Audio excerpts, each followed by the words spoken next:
Takip-silim na. Subalit nakatayo pa rin si Maria sa tapat ng puntod ng asawa na nailibing na 3 oras ang nakalipas.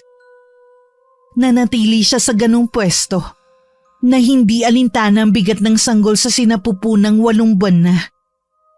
Humimas ang babae sa namimilog niyang tiyan habang nakatanaw sa lupang pinaglibingan ng yumaong asawa.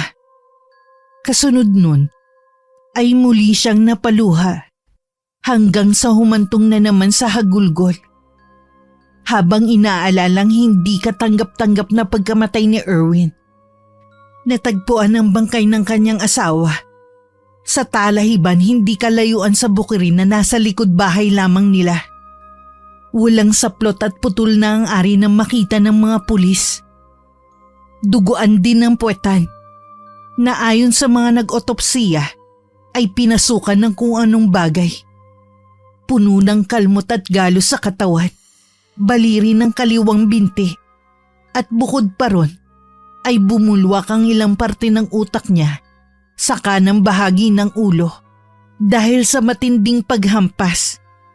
Sa may ilog sa dulo ng talahiban kung saan nakita ang bangkay ni Erwin ay natagpuan naman na matalik niyang kaibigang si Ulrich na wala ring saplot. Hawak ng maskuladong binata ang baseball bat na hinihinalang ginamit panghampas sa ulo at kaliwang binti ni Erwin.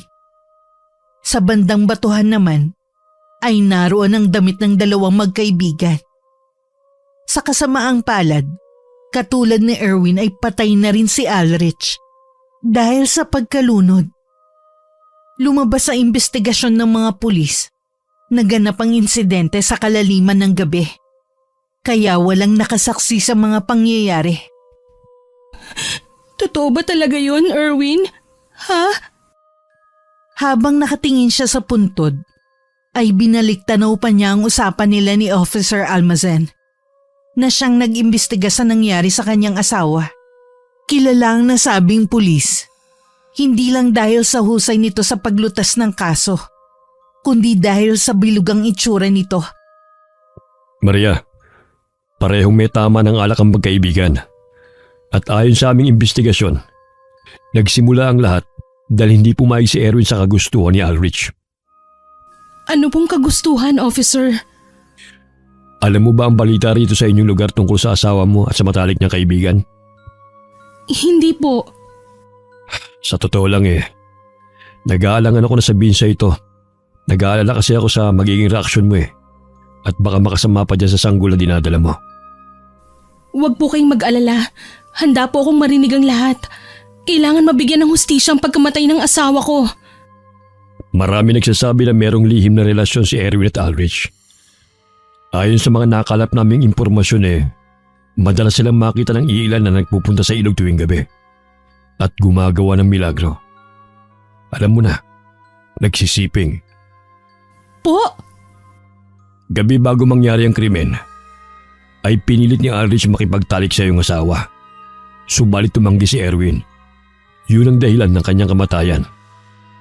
Totoo po ba yung sinasabi niyo? Sa maniwala ka man o hindi, totoo ang lahat ng narinig mo, Maria. Nagsimula ang lahat nang hindi pumayag si Erwin na makipagtalik.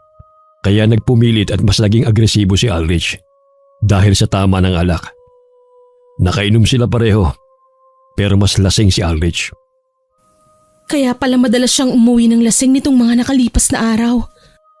Pagkatapos nila mag-iinuman, naligo sila sa ilog at doon nagsimula ang pamimilit. Nang hindi pumayag ang asawa mo, umahon siya sa tubig. Kaya lamang, binantaan siya ng matalik na kaibigan niya na sasaktan gamit ang baseball bat na laging dinadala ni Ulrich sa tuwing pupunta sila ron. Dahil sa takot ay tumakbo ang biktima na hinabol naman ng salarin. Gusto mo pa bang marinig ang kasunod? Nakikita ko sa mga mata mo na hindi ka na okay, Maria. Sige lang po, officer.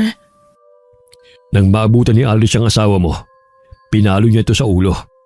Kaya nawalan to ng malay tao. Nagising na lang si Erwin nang makaramdam ng sakit sa puwetan. Kasabay ng pag-uyog ng kanilang mga katawan. Kaya lumaban siya sa kaibigan matapos maunawaan ang ginagawa sa kanya. Napakababoy! Pasensya na, Maria. Pero yun ang lumalabas sa pagsusuri namin. Nagpambuno sila na nagdulot sa mga galos at kalmot nila sa katawan. Nang makahanap ng pagkakataon, ay nakatakas si Erwin. Pero muli siyang nahampas ni Aldrich ng baseball bat sa kaliwang binte. Dahilan ng pagkabali ng buto sa parting yon. At pagbagsak, muling nagpatuloy ang naudot na pangagahasa. Napakahayop mo, Aldrich! Nagtangkang sumigaw si Erwin upang makahingi ng saklolo. At dahil sa pagkataranta ni Aldrich, napalakas ang pagpalo niya sa ulo na nauwi sa pagbulwak ng ilang laman sa utak at pagkamatay ni Erwin. Doon na tuluyang na isa katuparan ni Aldrich ang karumal-dumal na paraan ng panggagahasa. Matapos makapagparaos, ipinasok naman ni Aldrich sa puwita ni Erwin ang baseball bat hanggang sa bumulwak ang dugo mula ron. Nang mawala ang kalasingan ng maskuladong binata at mapagtanto ang kanyang nagawa, ay nagdesisyon siyang magpakamatay sa pamamagitan ng pagpapalunod ng sarili. Normal na tao po ba ang gagawa ng ganun, officer? Hindi na tao yun kundi demonyo. Yan din ang tanong namin. Ikinalulungkot ko nangyari sa asawa mo, Maria. Halos gumuho ang mundo ni Maria sa kanyang mga nalaman. At hanggang ngayon, kahit nasa hukay na ang kanyang asawa, ay hindi pa rin siya makapaniwala. Kaya sa halip na tumahan, ay napaiyak na naman siya habang bumabalik sa isipan niya ang mga sinabi sa kanya ni Officer Almacen. Habang iniisip ni Maria ang pahayag ng investigador, ay lalo siyang napahagulgol sa sakit at galit. Masakit dahil magsisimula pa lang siyang magkaroon ng sariling pamilya. Pero binawi na agad ito ng tadhana sa kanya. Napakabata niya pa para maging balo. Nakakagalit dahil hindi niya sukat akalain na ganito ang sasapitin ng kanyang asawa. Napakarahas naman ng tadhana sa kanila. Na sa murang edad ni Erwin ay ganito ang kanyang sinapit. Magagabi na, Maria. Tara na. Kailangan mo na magpahinga. Makakasama kay Winmar kapag nahamugan ka. Napatahimik siya nang marinig ang malumanay na boses ng isang babae. Galing sa likuran na nagngangalang Eri. Si Eri ang best friend at kababata ni Maria. Pero sa pagkakataong yun, ay hindi niya to pinansin. Nagpunas lang siya ng luha, saka naglakad palayo sa lugar na yun, na parang hindi nakita ang kasama. Pag-uwi ng bahay, ay lantang gulay na humandusay sa kama si Maria. Napapikit siya at muling napaiyak. Dahil sumagi ulit sa isip niya ang sinapit ng asawang si Erwin. Maria, huwag ka magmukmuk dyan, please naman. Alam ko ang sakit na nararamdaman mo, kaya nga nandito ako para damayan ka. Higit pa tayo sa matalik na magkaibigan, hindi ba? Higit pa sa matalik na magkaibigan? Napadilat ang buntis matapos marinig ang mga sinabi ni Eri. At pagkatapos ay nanatili lang siya sa pagkakahiga, habang nakatalikod sa best friend na nakatayo naman mismo sa pintuan ng kanyang kwarto. Kumain ka na, please. May nakahandang pagkain para sa sa lamesa ng kusina. Kumain ka at magpalakas para kay Winmar at para sa atin. Napaismid si Maria matapos marinig ang mga katagang yun. Hindi niya alam kung masusuya ba siya sa mga sinabi ni Eri. Bumangon na lang siya at nagtungo sa kusina upang kumain. Pinilit niyang kumilos alang-alang kay Winmar na nasa kanyang sinapupunan. Sapagkat tama nga naman si Eri, lakas ang kailangan. Hindi lang para sa sarili, kundi para na rin sa nalalapit na kapanganakan ng sanggol. Umupo siya sa tapat ng parihabang lamesang antigo at saka kinuha ang platong may laman na pansit at 2 pirasong manok. Sa dulo mula sa kaliwa ng lamesa ay naupo naman si Eri habang pinagmamasdang kumain si Maria. Umiwas siya ng tingin dito habang kumakain. At kahit anong pagngiti ang gawin ng kanyang best friend, ay hindi niya to sinusuklian. Wala ka nang magagawa sa nangyari kundi tanggapin na wala na si Erwin. Tumigil ka na. Napaluha na naman si Maria dahil sa mga salitang yun habang nagpapatuloy sa pagsubo ng pansit. Dahil doon, inabot ni Eri ang kaliwang kamay ng buntis na nakadantay sa lamesa. Saka hinawakan na mahigpit ang nakakuyom nitong kamao. Pangako ko sa'yo na hindi kita iiwan na katulad ng ginawa ni Erwin. Hindi naman kumibo si Maria. Nagpatuloy lang to sa pagkain habang umiiyak ng tahimik. Kaya bumitaw si Eri sa pagkakahawak sa kamay niya. At pagkatapos ay marahang lumapit sa kanya at bumulong. Namimiss ko nang marinig mula sa'yo mga salitang to. Mahal na mahal kita. Ngumiti ng tipid si Eri bago umakmang hahalik sa pisngi ni Maria. Kaya lamang umiwas ng ulo ang buntis, kasunod ng pag-alis sa upuan. Naglakad si Maria papunta sa lababo upang kumuha ng maiinom. Hindi niya pa rin nililingon si Eri habang nagsasalok ng tubig sa gripo. At nang matapos lumagok ng tubig at huminga ng malalim, ay saka siya nagsalita. Tama na! Layuan mo na ako! Para mo ng awa! Ayoko na, Eri! Layuan? Ngayon pang okay na ang lahat para sa atin? Tigilan mo na ako, utang na loob! Nandidiri ako sa... Nandidiri ka? Pero yung ginawa ni Erwin at ang best friend niyang si Alrich, hindi ka nandidiri? Gusto mong ikuwento kong ginagawa nila kapag wala ka? Tumigil ka na! Ayoko nang marinig pang tungkol dyan! Okay, bibigyan kita ng oras para makapagluksa. Saka ako babalik para sa inyo ni Winmar, mahal. Ngumiti ulit ng tipid ang magandang babae na nananatiling nakatayo ilang metro mula sa likuran ni Maria. At pagkatapos nun ay saka na to naglakad palayo. Napahagulgul na lang ulit si Maria matapos marinig ang mga salitang yun.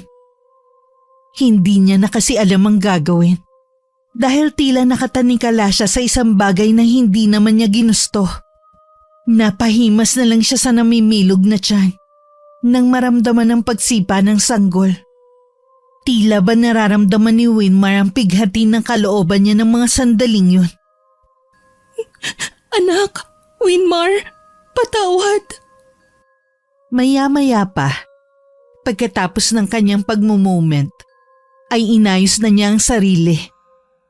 Habang nagsasalansan ng mga hinugasang pinagkainan, ay merong nag-doorbell na kaagad niyang pinuntahan. Nang makita si Officer Almacen at ang partner nitong si Officer Ligaya, ay kaagad niyang pinatuloy ang dalawa at ipinagtimpla ng maiinom na kape. Pasensya ka na kung nakaistorbo ba kami sa'yo, Maria. Mukhang patulog ka na yata. Hindi pa naman po. Ano po bang sadya ninyo? Galing kasi kami sa bahay ni Alrich para kumalat pa ng mga bagay-bagay. At napansin namin tong picture. Picture? Pagtingin ni Maria sa larawang ipinakita sa kanya, ay napakunot siya ng noo. Simbolo kasi ng witchcraft ang nakita niya. Pulang bilog na may star sa loob. At nakaukit to mismo sa ilalim ng kama ni Alrich. Witchcraft po ito, hindi ba? Ano pong kaugnayan nito sa kaso? Kilala mo ba sila Oli, Aris at Thea? Opo, mga kaibigan ko po sila. Actually, kaibigan po namin nila Erwin at Alrich. Kaya lang po wala na akong balita sa kanila since nagsettle kami ng asawa ko. Ah, ganun ba? Katulad kasi nitong nasa larawan meron ding nakita sa ilalim ng mga kama nila. Hindi mo ba alam na patay na sina Oli, Aris at Thea? Ano po, officer? Nung 1 buwan pa sila patay. At sinasabi ko sa'yo, Maria, malala rin ang pagkamatay nila. Katulad nila Alrich at Erwin. Natutop na lang ng babaeng buntis ang bibig sapagkat talagang nabigla siya sa mga nalaman. Akala niya ay mas nakakagulat na ang nangyari kay Erwin at Alrich. Pero hindi pa pala. Okay lang ba kung i-check namin ang ilalim ng kama nyo? Opo, pero matanong ko lang po, Tuloy pa rin po ba ang usad ng kaso? Sabi niyo po kanina, nagpunta kayo sa bahay ni Ulrich para humanap ng mga bagay-bagay. So ibig sabihin po, ongoing pa rin ang kaso. Ang akala ko po ba si Ulrich ang pumatay sa asawa ko at nagpakamatay siya pagkatapos? Sasabihin ko mamaya kapag nakita na namin ang ilalim ng kamang tinutulugan niyo. Nagtungo na nga kaagad sila sa kwarto at nag-check na nga sina Officer Almacen at Officer Ligaya sa ilalim ng kama. Pero wala silang nakitang simbolo ng witchcraft. Pasensya ka na kung late ko na itong tatanong sa'yo. Bago mamatay ang asawa mo, may napansin ka bang kakaiba sa kanya? Nitong nakalipas na linggo, madalas lang siyang lasing. Hindi naman niya ako sinasaktan. Natutulog lang siya sa couch kapag amoy na amoy ko ang alak. Sa loob ng 2 weeks, hindi ko na rin mabilang kung ilang beses siyang natulog doon. Nagkatinginan ng dalawang officer. Kaya napakunot ng noo ang babaeng buntis. Dali-dali silang lumabas ng kwarto at bumalik sa sala. Para tingnan ang ilalim ng couch na sinasabing madalas tulugan. Ganun na nga lang ang gulat nilang lahat nang makita ang simbolo kapareho ng nasa larawan. Ang sumisimbolo sa pangkukulam o witchcraft. Teka, paano nagkaroon yan dyan? Ano pong ibig sabihin nito? Ibig sabihin, hindi pa tapos ang kaso. Dahil posibleng magkakakonekta ang nangyaring pagkamatay nila Oli, Aris, Thea, Ulrich at ang asawa mo. Posibleng bukas o sa mga susunod na araw may mga paranormal investigator na pupunta rito para i-examine ang simbolo na yan. Paranormal investigator? Tamang narinig mo, Maria. Kaya ang payo ko sa'yo, huwag ka muna magstay dito sa bahay mo hanggang sa matapos ang investigation. Teka lang po, naguguluhan ako eh. Bakit biglang may paranormal investigation? Posibleng iisa lang ang pumatay sa mga kaibigan at asawa mo. Ang nangyari lang kina Ulrich at Erwin, ibang case. At lahat yon ay may kinalaman sa witchcraft. Hindi na nakapagsalita pa si Maria. Pasimple na lang siyang napahawak sa tiyan habang naiisip ang isang tao. Pagkatapos ng ilang pang mga pinagsasabi ng mga officer, ay sinamahan na nga muna nila si Maria na magstay sa bahay ng Lolo Gardo at Lola Ermita niya. Nung hindi pa nag-aasawa si Maria, ay dito siya nakatira. Kaya walang pag-aalinlangan siyang tinanggap ng mga kaanak sapagkat namiss din siya ng mga to. Ang lolo at lola na niya kasi ang tumayong mga magulang sapagkat bata pa lang ay namatay na ang kanyang mga magulang na sina Ginoong Mario at Ginang Yana. Wala siyang masabi sa kabaitan ng mga to. Kaya naman nang mabuntis siya at ikasal, ay nalungkot din siya ng sobra nang mapawalay sa mga to.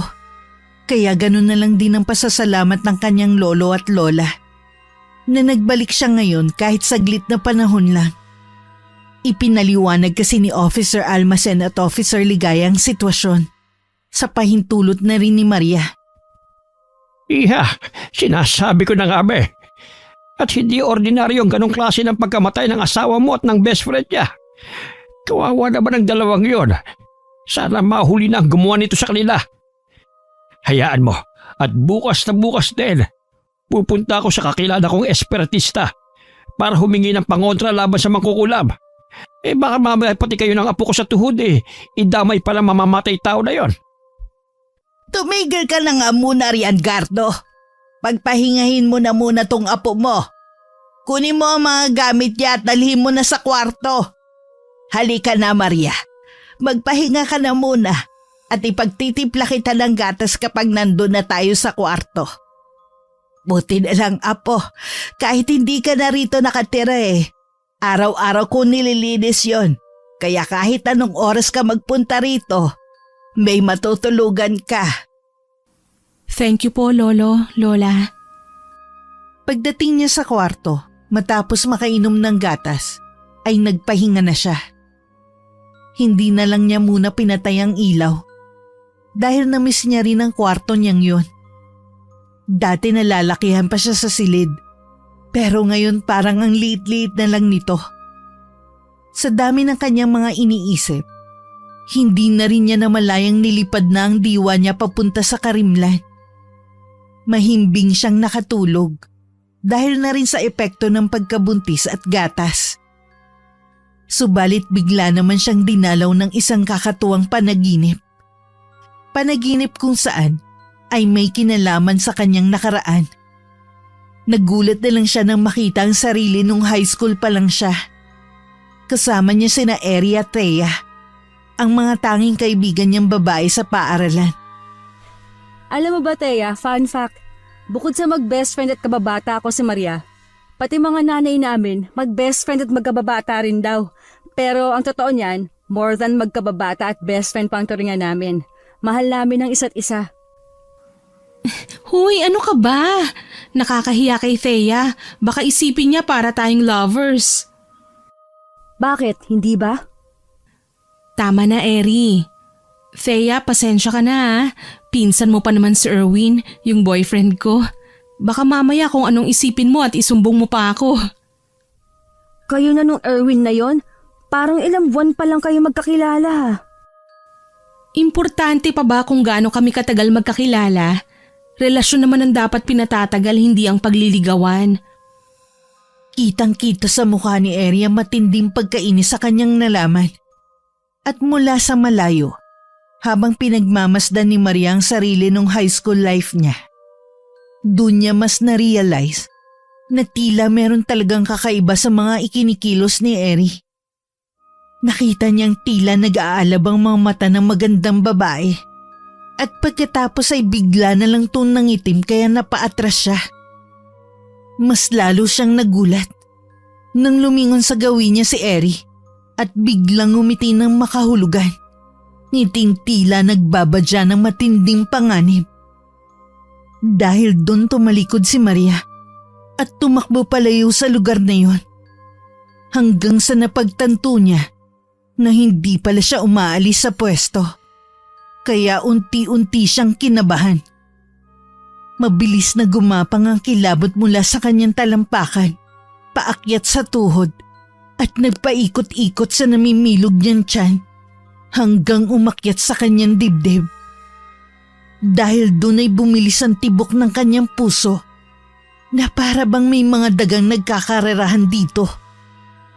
Nang umabot na ang tensyon sa kanyang batok, ay para bang namanhid ang kanyang buong katawan. Nagsimula siyang pagpawisan ng malamig na hindi niya maintindihan. Ilang saglit pa ay nakarinig na siya ng nakakasindak na halakak mula sa likuran. At nang lumingon siya ron, ay nakita niya si Eri. Puno ng pasa ang iba't ibang parte ng katawan. At ang mas malala ay ang nangingitim na pasa sa kaliwang mata. Punit-punit ang suot na damit. Putok ang uso at may dugong tumatagas sa pagitan ng mga binti niya. Hindi kita iiwan, Maria, mahal ko. Yan ang pangako natin sa isa't isa, hindi ba? Sa sobrang pagkagimbal ay napasigaw ng malakas si Maria hanggang sa mapabalikwas siya ng bangon sa kama. Sa sobrang pagkataranta ay kamuntikan pa siyang mahulog. Mabuti na lang talaga kaagad dumating ang kanyang lolo at lola. Nahalata rin sa hilat siya ng mga mukha ang matinding pag-aalala. Pagbukas ni Lola Ermita ng switch ay kaagad nilang nakita ang nakakatakot na mukha ng kanilang apo. Napa-sign of the cross tuloy ang matandang babae habang papalapit kay Maria. Mahabaging langit! Santissima! Ano nangyari, apo ko? Iha, hinga ng malalim. Nananaginip ka lamang ng masama. Nandito na kami ng lola mo. Salitan munang pinagmasdan ng babaeng buntis ang mag-asawa. Bago siya umiyak at yumakap sa mga to. Dahil sa nangyari ay sinamahan na siya ng dalawa sa kwarto. Hanggang sa makatulog ulit siya ng mahimbing. Kinaumagahan ay nagising si Maria dahil sa pagtama ng sinag ng araw sa kanyang mukha. Hinawi kasi talaga kanina pabukas ni Lola Ermita ang kurtina ng bintana para pumasok ang liwanag sa buong kwarto. Wala na ron ang kanyang lolo pati lola. At ang kakatwa lang din ay tila hindi na niya naaalala ang masamang panaginip kagabi. Kaagad siyang bumangon para mag-ayos ng sarili. Dahil kahit nagluluksa pa, ay kailangan niyang ipagpatuloy ang pagharap sa hamon ng buhay. Para sa sarili at lalong higit para sa kanyang anak. Naabutan niya sa kusina si Lola Ermita na nagpapakulo ng mainit na tubig sa takore. Magandang umaga, Maria, at dyan sa apo ko sa tuhod. Pumarini ka na. May pansit kanton dito sa kapandesal. Ano palang gusto mo? Tsaa ba o gatas? Salamat po, Lola. Tsaan na lang po siguro. O sige, hintayin lang natin na kumulo ang tubig, ha? Sige lang po. Nasaan po pala si Lolo? Maaga siyang umalis.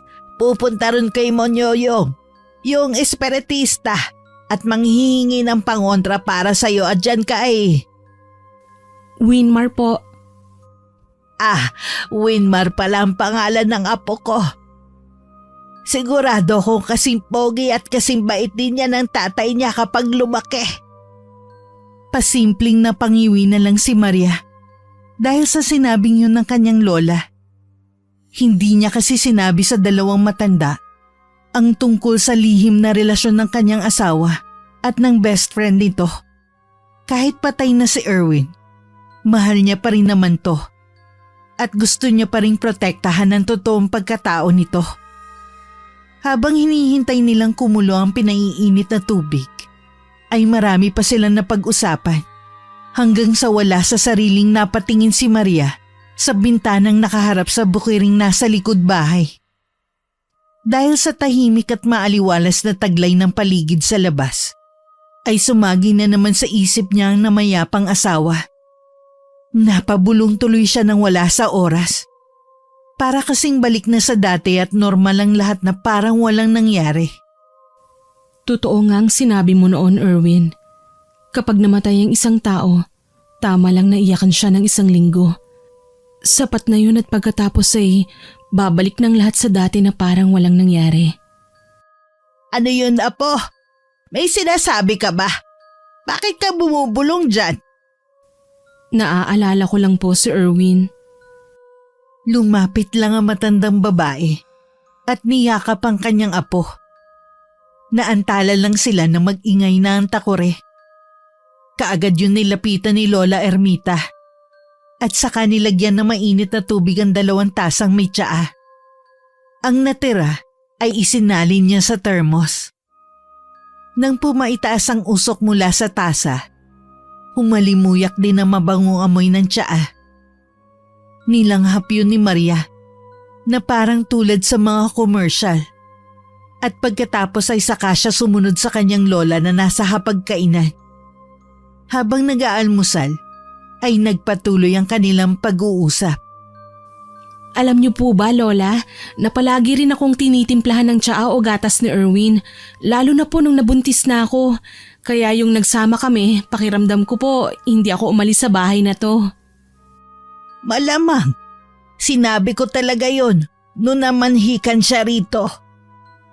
Napangiti na lang si Maria habang nagpapatuloy sa pagkain at paghigop ng masarap na tsaa.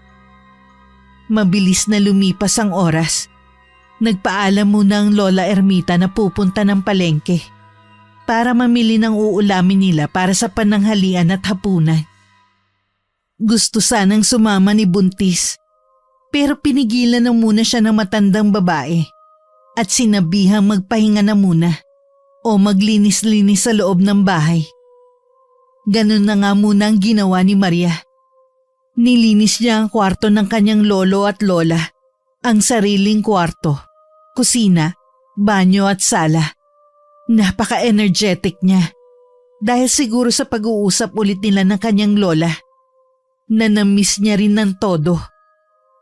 Nakangiti niyang inilabas ang ilang kalat para sana itapon sa basurahan sa tapat ng kanilang bahay nang magulat matapos marinig ang pamilyar na boses. Ang saya mo naman yata ngayon at parang hindi ka namatayan. Natigilan at agad na pawi ang ngiti ni Maria matapos marinig ang tinig ni Eri. Nakatayo ang magandang babae sa mismong gate kung saan sana siya dadaan. Nakasuot siya ng simpleng nilong dress.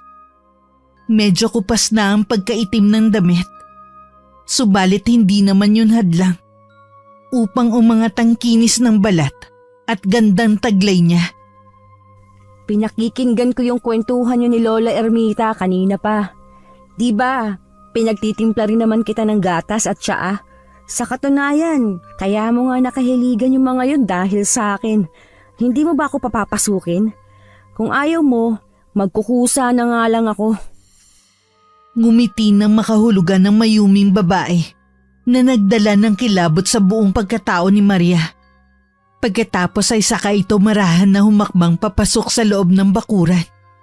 May halong takot na napaatras ang buntis, kaya nabitiwan niya ang hawak na trash bag. Huwag kang lalapit sa akin!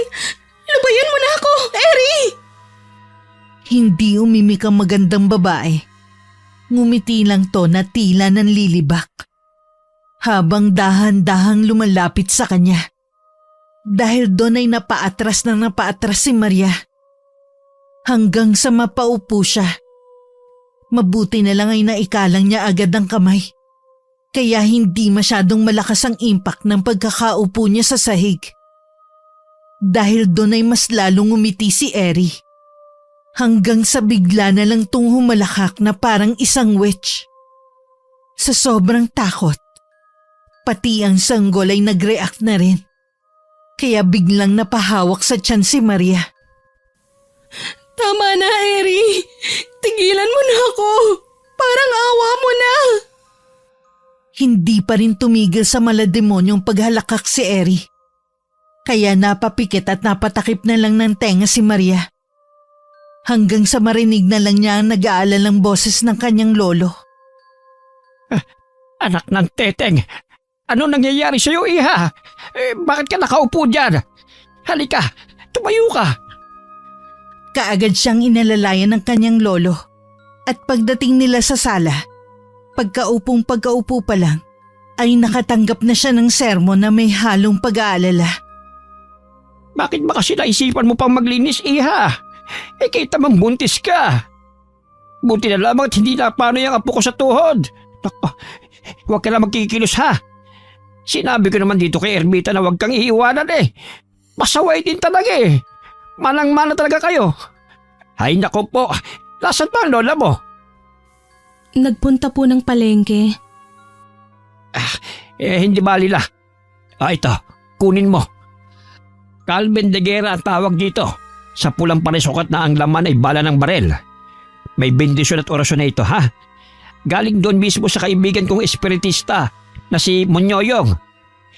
Iimperdible mo yan malapit sa tiyan mo. Para kahit aswang, hindi makalapit sa'yo. Ito namang habak. Balang tanso na kinorteng paklos. May bendisyon at orasyon din yan. Ikwintas mo naman. Panlaban niya sa bate, kulam, usog, palipad hangin, saka tegalpo. Yung mga umaalig-aligid sa'yo, siguradong lalayo na apo. Hindi ka nagagambalain. Wala mang maintindihan, ay sinunod na lang din ng buntis ang mga sinabi ng kanyang lolo. Sapagkat alam niyang kukulitin siya nito kapag hindi niya ginawa. Kaya naman sinusuot niya lang ang Carmen de Guerra at habak sa tuwing lalabas ng kwarto. At sa tuwing kasalamuha ang kanyang lolo at lola. Noon pa man kasi, ay hindi na talaga mahilig si Maria sa kolorete. Dahil para siyang nasasakal kapag nagsusuot ng kwintas. Naiirita naman siya sa nakaimperdibleng Carmen de Guerra. Kaya sa tuwing natutulog siya, ay tinatanggal niya ang mga to at inilalagay lang sa maliit na tukador. Dahil doon, sa ilang araw na pamamalagi niya sa bahay ng kanyang lolo at lola, gabi-gabi na siyang dinadalaw ng masamang panaginip. Nagsisimula palagi yun sa high school life niya na masaya. Dahil bukod kay Eri, ay nakilala rin niya sina Thea, Erwin, Alrich, Ollie at Aris. Kaya lang ay nauuwi ang lahat sa nakakasindak na kaganapan. Hanggang sa isang gabi, eksaktong Friday the 13th, kung saan sinasabing mas malalakas ang kapangyarihan ng mga kampo ng kadiliman, nagising na lang si Maria na nasa hindi pamilyar na kwarto. Madilim ang nasabing silid, kaya hindi niya alam kung kanino yon. Habang nakahawak sa tiyan, ay bumangon siya sa kama at hinanap ang switch ng ilaw at pinindot to. Yun nga lang hindi nag-on ang ilaw, kaya hinayaan na lang niya. At nang masanay na ang kanyang mata sa dilim, doon na niya nakita ang malaking picture frame ng matipunong si Aldrich na naka-underwear lang. Anong ginagawa ko sa kwarto ni Aldrich? Naglibot-libot pa siya hanggang sa makita pa ang maliliit na picture frame sa ibabaw ng tokador. Lahat yon ay larawan na magkasama sina Aldrich at Erwin, ang kanyang asawa. Halatang halata sa kuha ng mga larawan na hindi lang basta mag-best friend ang turingan nila. Lalo na at nakita ni Maria na merong larawan na sweet ang dalawa habang naghahalikan. Mapait man sa sikmura ay pikit mata na lang niyang tinanggap. Dahil kahit magalit pa siya ngayon kay Erwin at Aldrich, ay hindi na mabubuhay pa ang mga to. Napalunok na lang siya ng laway na parang nilulunok ang sarili niyang pride. Maya-maya pa ay biglang nabaling ang atensyon niya nang marinig na umawang ang pinto ng silid na kanyang kinaroroonan. At mula sa labas ng silid ay nakarinig siya ng mga pamilyar na boses. Ang boses ng kanyang asawa, ni Aldrich, Ollie, Aris at Thea. Teka, boses yun ng asawa ko ah. Dali-dali siyang tumakbo at sumilip sa labas ng silid hanggang tumambad na nga sa kanyang paningin ang hindi kaaya-ayang kaganapan. Kitang-kita niya kung paano pagtulungang bugbugin ni na Aldrich, Erwin, Ollie at Aris ang kaawa-awang si Eri. Halos mapuno na ng pasa ang katawan nito at hindi na nakikita ang taglay nitong ganda sa tindi ng tinamo. Namamaga ang kaliwang mata dahil sa suntok. Duguan ng labi na matindi rin ang tinamo at nabali ang parehong hinlalatok. Nang magpumilit itong tumayo, ay isang malakas na sipa sa tiyan ng pinatikim ng maskuladong si Aldrich. Tangina, best! Ginawa mong sakritong tiyan itong si Tibo ah.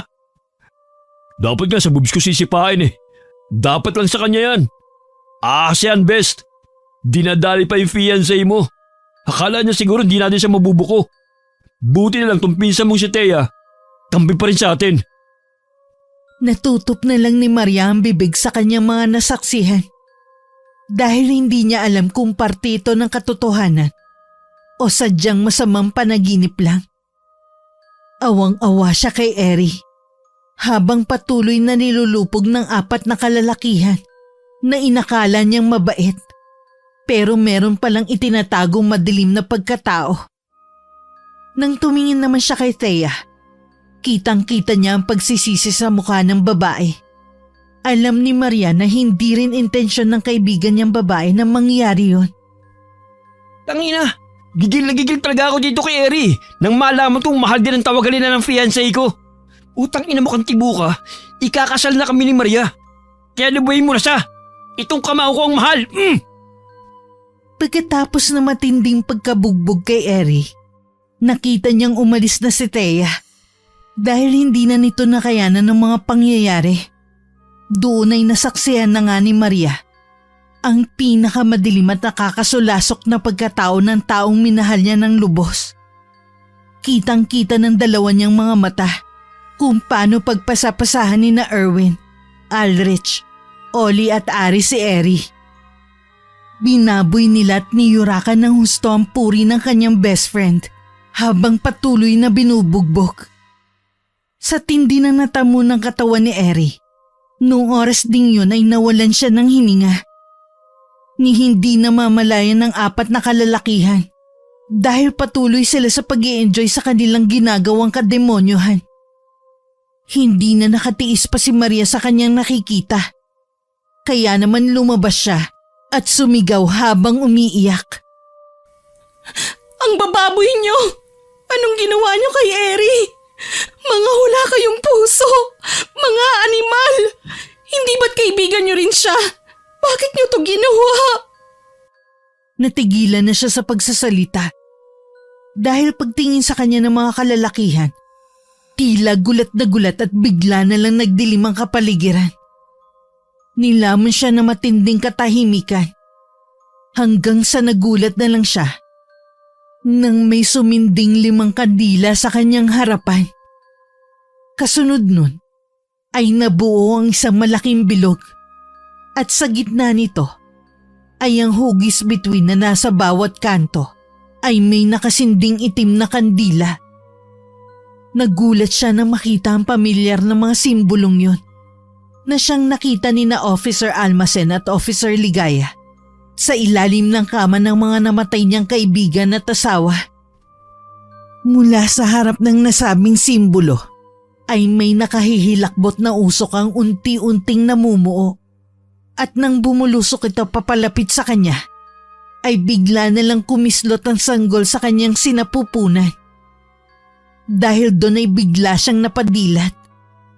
At habang nakatingin sa kisame, ay unti-unting tumagas ang luha sa kanyang mga mata. Sa kanya lang kasi napagtanto na kaya pala palaging nagpapakita ang kaluluwa ni Eri sa kanya ay dahil sina Erwin, Ulrich, Oli at Aris mismo ang pumatay rito. Hinimas-himas rin niya ang sanggol sa sinapupunan at nagpasalamat dito.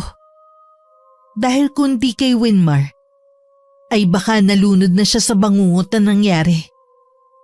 Kinaumagahan eksakto namang dumalaw sa bahay nila si Officer Almacen para mag-update tungkol sa kaso. Nakinig din sina Lolo Gardo at Lola Ermita dahil gusto rin nilang ma-update sa mga pangyayari. Ano na pong balita, Officer? Habang inilalapag ni Lola Ermita ang tsaa at Spanish bread sa lamisita, ay meron namang kinuhang brown envelope ang officer sa kanyang bag. At mula roon, inilabas niya ang ilang mga larawan ng isang silid na punong-puno ng mga kagamitan na merong kinalaman sa pangkukulam o witchcraft. Ano po tong mga ito? Pamilyar sa akin ang mga ganitong gamit Si Munyoyong may ilan siyang ganito Katulad itong bungong kandila dito sa larawan. At itong mga tuyo-tuyong dahon. Ang wala lang itong mga manyikang bahay ba ito ng mangkukulam, officer? Bahay yan ni Eri. At nakakita rin kami dyan ng mga simbolo nang katulad sa mga nakita namin sa ilalim ng mga kama at couch ng mga namatay. Ano pong ibig niyo iparating, officer? Na si Eri ang may kagagawan sa pagkamatay ni Erwin? Kilala ng pamilya namin ng babaeng yon. Malapit siya sa amin at mabait. Sa ngayon, siya pa lang po ang tinuturong sala rin sa investigasyon namin. Pero ginagawa namin ang lahat para matapos na kagad ang kaso at mabigyan ng hustisya ang pagkamatay ng mga kaibigan at asawa mo. Si Officer Ligaya, meron siya ngayong inaasikaso at makakaasa kayo na mag-a-update kagad kami, lalo na sa iyo, Maria.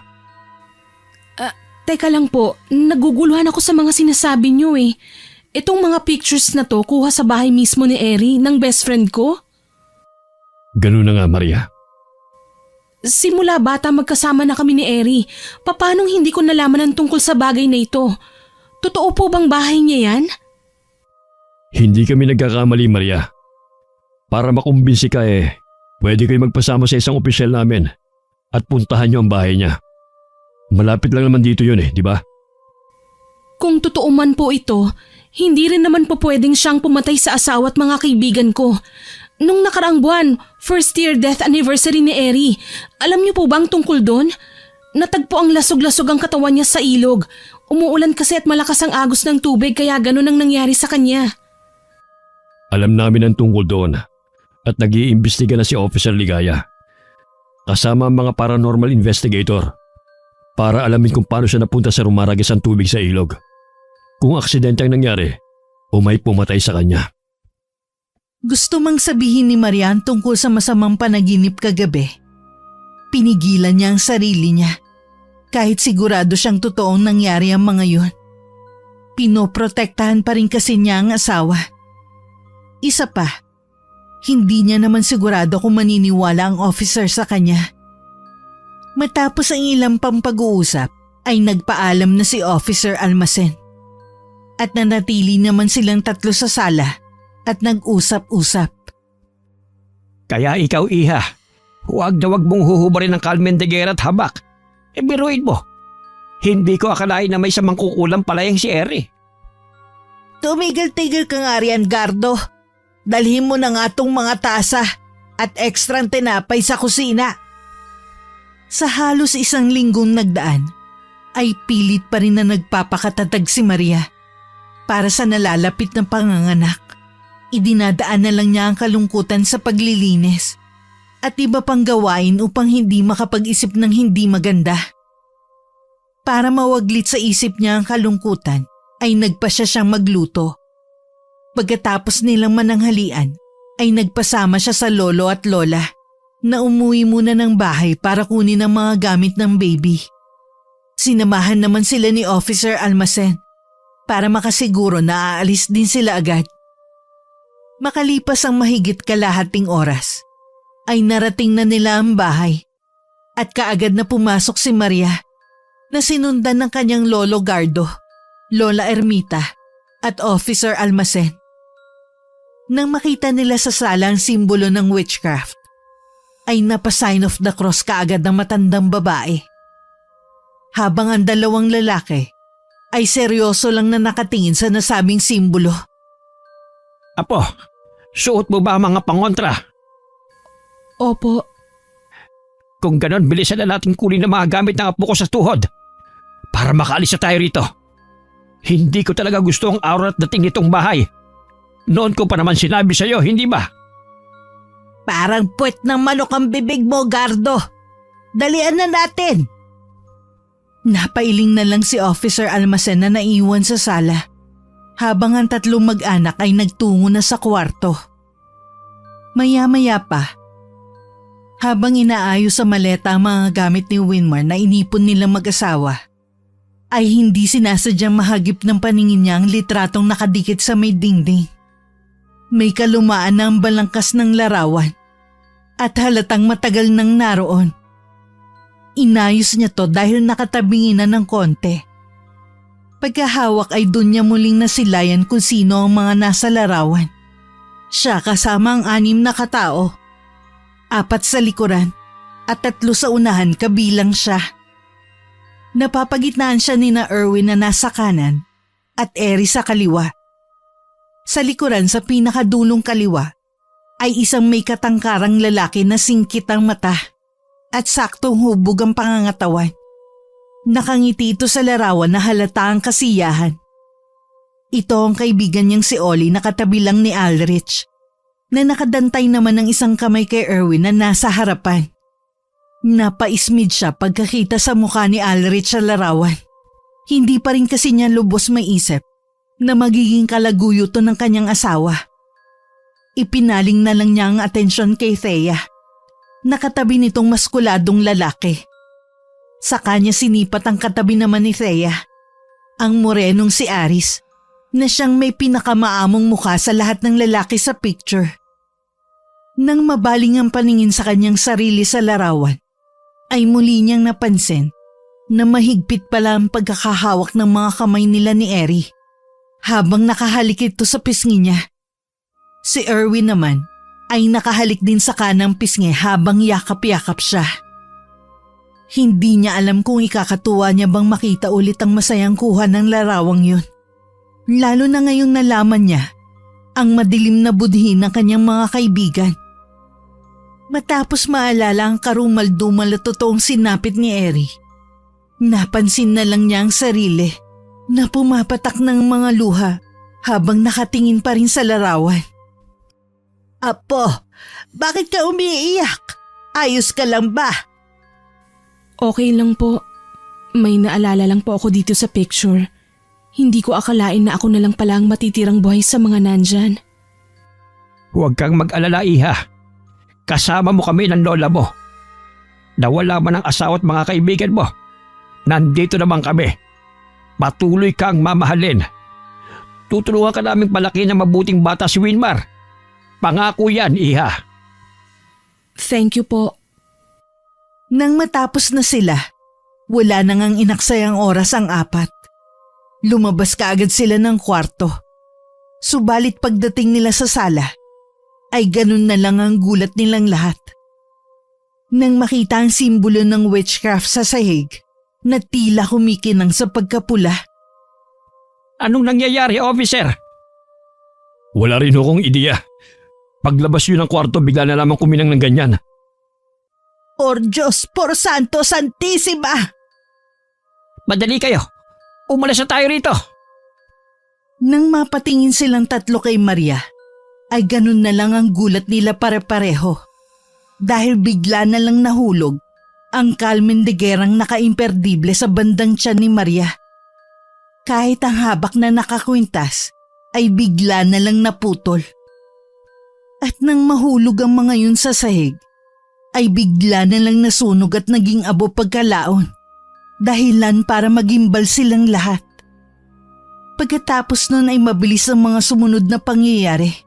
Kitang-kita nilang lahat kung paano ang bawat kanto ng bituin sa simbolo ay may mga nagsulputang itim na kandila na galing mismo sa sahig.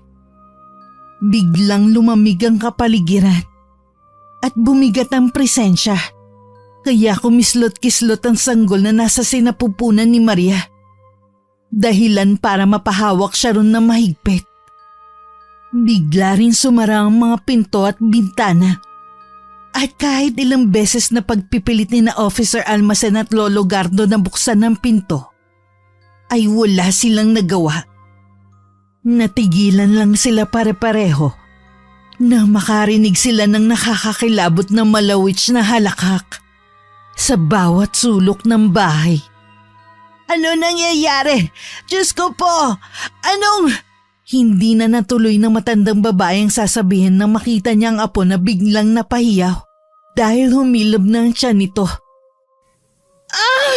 Ang sakit! Ang tiyan ko! Lalabas na si Winmar, Lola! Nataranta ang lahat kaya kaagad lumapit si Officer Almacen para sana buhatin ang nahihirapang buntis. Subalit nawala na to ng malay tao. Kaya hindi na alam ni Maria ang mga sumunod na nangyari sa bahay na yun. Nagising na lang siya na nasa pamilyar na silid. Ito yung silid na ipinakita ni Officer Almacen sa picture. Ang kwarto ni Eri. Na punong-puno ng mga kagamitan na may kinalaman sa pagsasagawa ng itim na salamangka.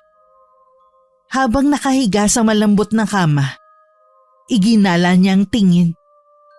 Napangiwi siya nang maramdaman ang pagkislot ng kanyang baby na damang-dama niyang natatakot din. Pagbangon ay nakita niya ang simbolo ng bituin at sa bawat kanto nito ay may nakasinding itim na kandila. Ang mas nakakagulat sa pagkakataong ito ay may babaeng nakaupo sa mismong pinakasentro ng nasabing simbolo. Kahit nakatalikod, ay kabisadong-kabisado niya ang hubog ng katawan nito. Pati ang buhok. Kaya namilog ang mga mata. Matapos mapagtanto na ito ang matalik niyang kaibigan. Eri? Ikaw ba yan? Eri, sumagot ka. Alam kong ikaw yan. Kilalang kilala mo talaga ako, Maria. Mahal. Teka, paano nangyari to? Totoo ba ito o panaginip? Naguguluhan na ako, Eri. Paano kang nabuhay? Nakita ko mismo ang bangkay mong hinahango sa ilog at... Dahil mangkukulam ako na bumangon sa hukay. Mabilis na nangilabot ang buong katawan ng buntis at napaigtad ulit siya. Matapos magkislot-kislot na naman ang sanggol dahil sa takot. Kung ganun, totoong mangkukulam ka? Bakit hindi ko to alam? Dahil kahit kailan, Hindi ka naman naging interesado, Maria. Ikaw ba ang pumatay sa kanila? Kay Oli, Aris, Aldrich at sa asawa mo? Oo, ako nga ang pumatay sa kanila. Gusto mong malaman kung paano ko ginawa? Una, pinunit ko ang maamong mukha ni Aris. Hindi na babagi sa katulad niya ang ganong klase ng pagmumuka. Pangalawa, si Oli at Thea, hindi sila bagay. Kaya hanggang kamatayan pinaghiwalay ko sila ng landas. At ikatlo, ang hayop na Aldrich na yon at ang asawa mo. Galit na galit sila sa relasyong meron tayo. Pero mas nakakadiri ang mga pinaggagawa nila. Kaya hanggang sa kamatayan nila, hinayaan ko silang magtuos. Bakit pati si Thea dinamay mo? Wala siyang kasalanan. Siya ang dahilan kung ba't nangyari sa akin to. Traidor siya. Kung hindi siya nagsumbong, hindi ito mangyayari kaya dapat lang yun sa kanya, sa kanilang lahat. Nakita mo ba ang ginawa nila sa akin? Binugbog nila ako ng husto hanggang sa mandupaypay ako at mawalan ng lakas. Pero hindi pa natapos doon ang lahat. Binaboy nilang 4 ang pagkatao ko. Ilang beses nila akong pinagparausan kahit nag-aagaw buhay na ako. Hindi pa rin sila tumitigil. At pagkatapos, pinaanod nila ako sa rumaragasang ilog ng gabing yon na parang isang bangkang papel na kaagad nagkalasog-lasog. Kaya bago ako tuluyang mawalan ng hininga, ay humiling ako ng pangalawang buhay. At pinakinggan ako. Ibinenta ko ang kaluluwa ko sa demonyo para makabalik at makapaghigante. Pero matagal bago ko nagawa yun dahil wala na akong pisikal na katawan. Nandoon na sa ilalim ng sementeryo. Humalo na sa lupa at inuuod. Sasabihin mo ba sa akin ngayon na dapat akong maawa? Hindi ko alam ang mga nangyari, Eri. Kung nandun ako, hindi yun mangyayari. Pero wala ka. Hindi mo tinupad ang pangako mo sa akin, Maria. Pero kahit ganun, ako naman, handa ko pa rin namang tuparin ang sinumpaan ko sa'yo. Nagpakawala ng nakakakilabot na halakhak si Eri. Kaya lalong kinumutan ng takot si Maria. Pati ang sanggol sa sinapupunan nito. Hindi pa rin natapos ang mga nakakagimbal na kaganapan. Dahil nagsimula ng magwika ng orasyon si Eri. Pagkarinig nun ni Maria, ay napaatras siya. Hanggang sa makorner ang sarili sa dulo ng kama. Napayakap siya sa tiyan. Dahil ramdam na ramdam niya ang matinding takot ng kanyang sanggol. Para siyang namamanhid sa matinding pagkasindak. At para na siyang papanawan ng ulirat. Tinatagan niya lang ang loob para sa kanyang anak. Kaya umiyak na lang siya ng tahimik. Habang yakap-yakap ang namimilog niyang tiyan. Pumikit na lang ang buntis. Habang pinipilit ang sariling labanan ng tensyon at takot. Na lumalamon sa buo niyang pagkatao. Sorry, anak. Sorry talaga, anak. Dumilat ka, Maria, at pagmasdan mong maigi ang mukha ko! Ang mukha ng binaboy ng asawa mo! Ang mukhang iniwan mo at pinagkaitan ng pangako! Dahil tila wala na rin sa sarili, kaya napadilat nga ang buntis. At mas lalo siyang nasindak nang makita ang nakakakilabot na itsura ni Eri. Ang mukha nito ay naaagnas na. Wala nang isang mata at nakalaylay na ang parehong tenga at panga. Gutay-gutay ang damit. Kaya kitang-kita ang mga pasang naaagnas na rin. Ang bali niyang mga hilalato ay halos maputol na at may dugong tumataga sa pagitan ng mga binti niya. Tingnan mo ang mukhang to at tandaan mabuti dahil ito na ang huling beses na makikita mo ako! Napahiyaw na lang si Maria sa sobrang pagkasindak. At dahil sa sobrang nerbiyos, ay hindi na talaga niya nakayanan pa ang mga nangyari. Umikot na lang ang kanyang paningin at nawala na naman siya ng malay tao. Namalayan na lang niya na nakasakay na siya sa stretcher ng ospital at hinahatak na papunta kung saan. Nang mahapyawan ng mga mata niya ang Lola Ermita, tila ba nakalimutan na niya ang nakapanindig balahibong engkwentro nila ni Eri. Kaagad niyang hinawakan na mahigpit sa kamay ang matandang babae, na nagulat din matapos siyang makita na nagising na. Apo, salamat sa Diyos at nagkamalay ka na. Ano pong nangyari? Saka mo na isipin yan. Dadalhin ka na sa loob para mailabas mo na ang bata. Saka na ikukwento ng lolo mo kapag okay ka na. Yun na ang huling usapan nila. Dahil hindi na pinapasok si Lola Ermita. Nakita na lang niya ang lola na nag-sign of the cross bago magsara ang pinto. Nang nasa delivery room na, ay bigla siyang nakaramdam na matinding antok. Ipipikit na sana niya ang mga mata. Pero sinabihan siya ng nurse na huwag matulog. Dahil maaaring makatulog din ang sanggol. At posibleng parehong manganib ang kanilang buhay. O mauwi sa cesarean ng kanyang panganganak. Kaya naman pinipilit na nilalabanan ni Maria ang antok. Hanggang sa mapansin niyang isang magandang babae na pamilyar sa kanya ang mukha. Nang ma-realize niyang ito ang dating anyo ni Eri, ay parang nawala ang antok niya. Pero napalitan naman to ng matinding takot. Umalis pa naman sandali ang magpapaanak dahil meron lang tong kukunin. Kaya mag-isa lang siya ron at walang kahit sinong kasama. Pagkangiti nito sa kanya, ay mabilis nang gumapang ang takot sa buo niyang kalamnan. Kaya kahit nahihirapan, ay nagpumilit siyang sumigaw. Doc! Nurse! Tulong po! Nasaan na po kayo? Habang nakangiti ay nagsimula ng lumakad si Eri palapit sa kanya. Hanggang sa tumayo to sa kanyang paanan at biglang lumalim ang tingin. Sinikap ni Maria na bumangon para umalis sa lugar na yon. Pero bago pa niya magawa, ay nagwika na si Eri. Magkakasama na tayo hanggang sa huli, mahal. Pagkatapos ay marahan nitong gumapang papatung kay Maria na hindi maipinta ang mukha sa sobrang kaba. Balot man ng takot ay walang nagawa ang buntis. Dahil naubusan na siya ng enerhiya, dala ng pinaghalong sakit ng tiyan, nerbiyos at sobrang antok. Hindi rin niya magawang makasigaw, kaya nagpaanod na lang siya sa agos ng sitwasyon at ipinig sa Diyos ang lahat. Hanggang sa namalayan na lang niya na pinaiiri na siya ng nagpapaanak.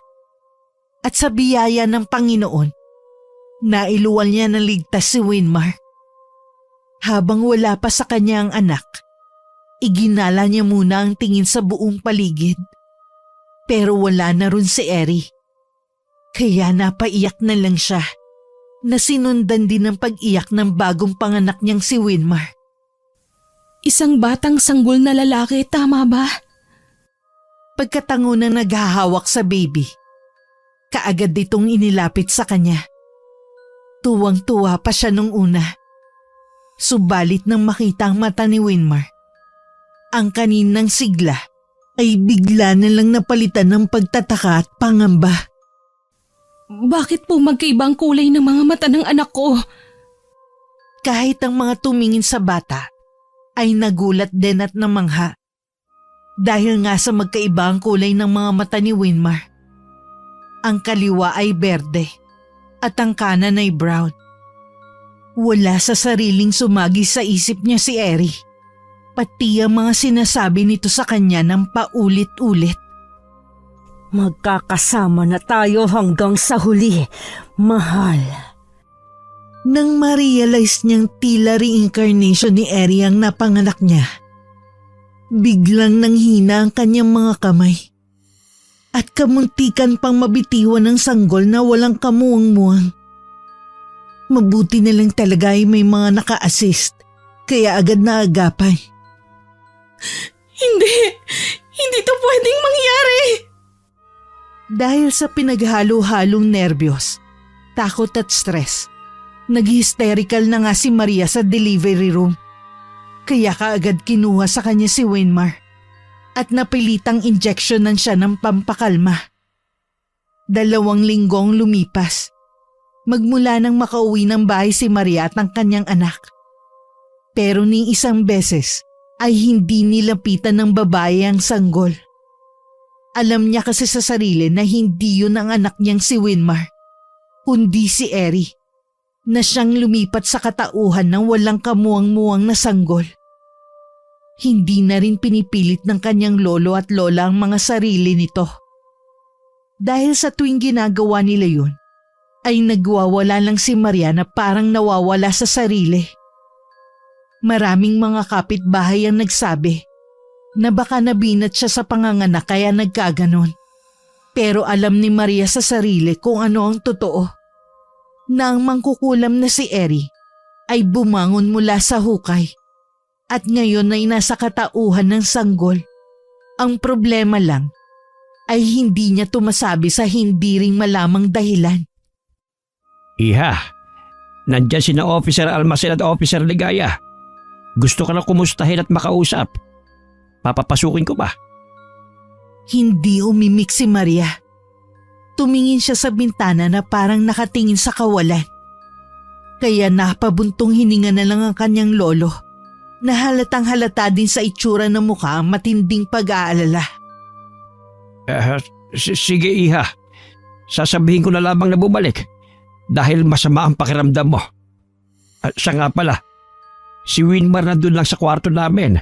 Kung gusto mo siyang dalawin at silipin, nandun naman ang lola mo. Siya, maiwan na muna kita dyan.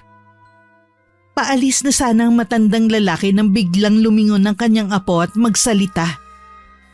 Lo, pakisabi po kina officers na mag-aayos lang ako saglit at lalabas na ako. Sige Iha. Pag-alis ng kanyang lolo, ay agad siyang nag-ayos. At pagkatapos nagtungo na sa sala, kung saan umiinom na ng tsaa at ng merienda ang mga officer. Magandang hapon po, Officer Almacen at Officer Ligaya. Matapos magkamayan ay agad umupo ang babae at kumuha rin ng available na tsaa sa lamisita. Matapos ang kanilang kumustahan, ay naging seryoso na ulit ang usapan. Kaya umupo na rin si Lolo Gardo sa tabi ng kanyang apo, habang si Lola Ermita ay nakatayo lang sa pintuan ng kanilang kwarto at pasimpleng nakikinig. Habang nasa ospital ka, bumalik ang paranormal investigator sa bahay ni Eri.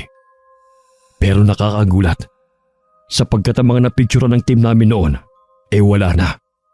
Malinis na ulit ang kwarto. Ano pong kinalaman ko ron?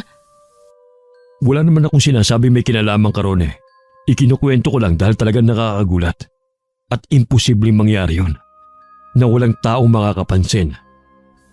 Ganun po ba? So ano na pong mangyayari sa kaso? Yan ang dahilan kung bakit kami naparito. Karamihan kasi sa pamilya ng mga biktima, katulad ni na Oli, Aris at Thea, ay pinapatigil na ang kaso. At dahil wala namang ibang pamilya si Alrich, kaya out of the question na siya. Ang sagot mo na lamang ang hinihintay namin. Pero kung kami lang ni Officer Ligaya ang pahihintulutan mo, itutuloy namin kasama ng paranormal investigator ang kaso. Hindi na po siguro kailangan, Officer. Nagulat ang mga nakarinig sa sinabi ni Maria, na tumayo na agad bago muling magsalita. Maraming salamat po sa pagpunta at sa pag-inform. Tama na rin po siguro ito dahil halos 1 buwan na rin po namang nakalibing ang asawa ko. Maiwan ko na po kayo. Ano bang nangyari sa'yo nung gabi nandun tayo sa bahay nyo para kumuha ng mga gamit ng baby? Nasabi yun ng officer dahil nang mawala ng malay tao si Maria, ay narinig nila ang mga sinabi nito na parang merong kinakausap na tao. Hindi na umimik si Maria na nagtungo na ulit sa kwarto at nagpahinga. Kinagabihan, 10:00 ng gabi ay nagising siya kung saan tulog na ang tao sa bahay. Nagtungo siya sa kusina at kumain hanggang sa meron siyang naisip na hindi maganda. Kinuha niya ang kutsilyo at nagtungo sa silid ng kanyang lolo at lola, kung saan nandun din ang crib ni Winmar na tulog din. Nilapitan niya ang sanggol at nang tatangkain na niyang sasaksakin to, nagising bigla si Lolo Gardo at nakita ang kanyang gagawin. Diyos ko po! Maria, anong gagawin mo? Bitiwan mo yan! Hindi ko po anak ang batang ito, Lolo. Maniwala po kayo sa akin. Santissima Maria! Ano bang nangyayari sa iyo, apo ko? Mabuti na lang ay naagapan nila si Maria at hindi natuloy ang plano nitong pagsaksak sa walang kamuwang-muwang na sanggol. Dahil sa nangyaring yun, kinabukasan kaagad ipinatawag ni Lolo Gardo ang kaibigan niyang mahusay na albularyong si Monyoyong. Naniniwala kasi sila mag-asawa na magmula nang mahimatay si Maria ron sa bahay, ay naalihan na to ng kung anong masamang espiritu. Kaya umaasta na kakaiba. Ganito rin daw kasi ang nangyari sa mga kaibigan ni Maria bago mamatay. Pagdating pa lang ni Monyoyong sa tapat ng kanilang bahay, ay dinungaw na siya ni Maria ng pasimple sa bintana ng kwarto. Narinig pa niya na magsalita ang matandang albularyo na sa labas pa lang daw ng bakuran ay may mabigat na puwersa na itong nararamdaman. Isang puwersa na galing marahil sa pinakamalalim na parte ng impyerno. Dahil doon, nakita niyang naglabas si Monyoyong ng tuyong dahon na parang palaspas ang style. Nagwisik din siya ng itim na asin na tinatawag nilang kalanamak. Isa itong uri ng Himalayan black salt na galing sa bulkan at kadalasang ginagamit sa pagluluto at panggagamot. Pero sa mga kagaya niyang albularyo, isa tong mabisang sandata, lalo na kapag nabigyan ng tamang orasyon. Nang mawala sa paningin niya si Lolo Gardo at Monyoyong, bumalik na siya sa kama at naupo. Inantabayanan na lang niya ang mga to na pumasok sa kanyang kwarto.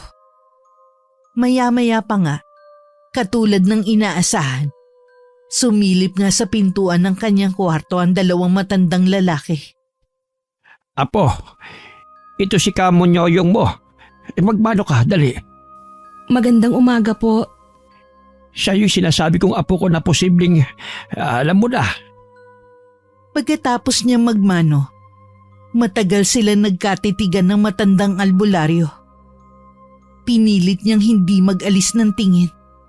Subalit mas matatag ang talim ng mga mata ni Monyoyong. Kaya sa huli, siya na mismo ang yumukod. Monyoyong, anong nakikita mo sa apo ko? Tama ba kami ng hinala ng misis ko, ni Ermita? Eksaktong pagkasabi niya nun, ay siya namang pagdating ni Lola Ermita. Tangan-tangan ng sanggol na si Winmar. Kaya napabaling ang dalawang matandang lalaki ron. Kitang-kita ng dalawang mata ni Maria kung paano mamilog ang mga mata ni Monyoyong habang pinagmamasdan ng sanggol. Kaya napalabas siya ng silid. Mas lalo silang nagimbal nang sinabi ng matandang albularyo na hindi nga si Maria ang inaalihan o nilulukuban ng masamang entity, kundi ang sanggol na si Winmar. Naiyak na lang bigla si Maria sapagkat may isang taong nagpatunay na totoo ang kanyang sinasabi. Hindi naman makapaniwala ang mag-asawa sapagkat sanggol pa lang si Winmar at wala pang muwang sa mundo. Doon na nga ipinaliwanag ni Maria ang lahat-lahat sa kanyang lolo, lola at sa albularyo. Simula sa karumal-dumal na sinapit ni Eri sa kamay ni na Erwin, Alrich, Oli at Aris, hanggang sa paghihiganti nito bilang isang mangkukulam na nagbalik sa hukay. Nagbuno siya ng 1 taon para tuluyang makabalik. At dahil wala ng pisikal na katawan, ginamit niya ang sanggol para maging kanyang katauhan. Ayon kay Monyoyong, magagawan pa nila ng paraan ito sapagkat sanggol pa lang si Winmar at wala pang isip. maililigtas pa nila ang bata. Pero hindi madali ang proseso at hindi isahan lang ang session. Katulad ng payo ng albularyo, kaagad nilang pinabinyagan ng sanggol. Gabi-gabi rin tong inoorasyonan at tuwing linggo naman ay pinabibindisyonan sa simbahan upang ang katauhang umagaw sa kanya ay mawala ng tuluyan. Natuto na nga ring mahalin ni Maria ang sanggol at hindi niya sinukuan ang nag-iisang anak hanggang sa huli. Sa biyaya ng Diyos na magkaisip na si Winmar ay naging normal na rin ang kulay ng mga mata nito. Senyales na wala nang mangkukulam na bumangon sa hukay. Wakas,